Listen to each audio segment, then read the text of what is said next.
Up until 2 years ago, I truly thought the Ontario government cared about its citizens. Now I know that's not true. My friends and I have been sitting here, patiently waiting while our bodies are literally falling apart, while the Ontario government decides if our lives are worthy of saving. That was Tori Lacey at Queen's Park yesterday, literally begging the government for her life. She has SMA, spinal muscular atrophy, a rare disease that slowly destroys every muscle in the body. There is one drug on the market that can halt, even reverse the muscle damage, but it's also known as the most expensive drug in the world. Hope is so close, and yet so far out of reach for SMA patients. But today, there is a new glimmer of hope for Tori and others with SMA.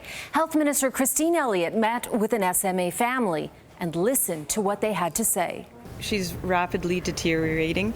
So as parents to sit by and watch that, knowing that the drug is just outside of our reach, is absolutely gutting. Teresa's daughter, Rebecca, was diagnosed with SMA when she was just 2 years old. She's an aspiring artist studying at OCAD, but day by day loses more mobility.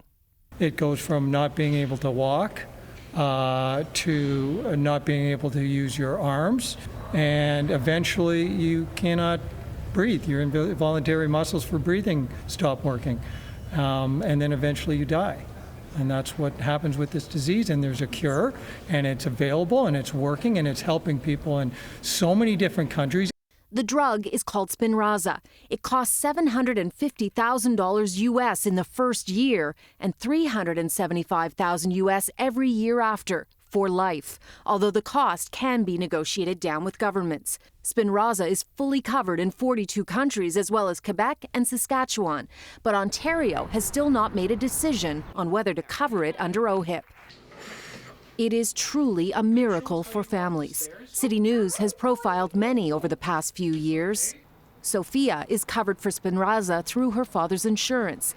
Days after she was given just one shot, Daddy, everything's not hurting, everything's not sore. She was able to ride a bike for the first time in her life. Doctors had told her parents that without Spinraza, she would be in a wheelchair within a year.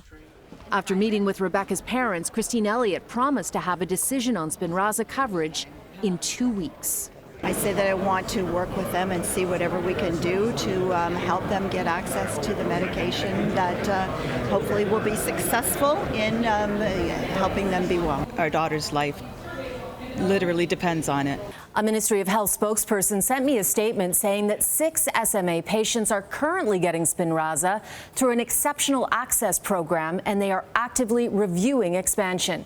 They also promised the minister will follow up with Rebecca's family in short order to provide an update on their case.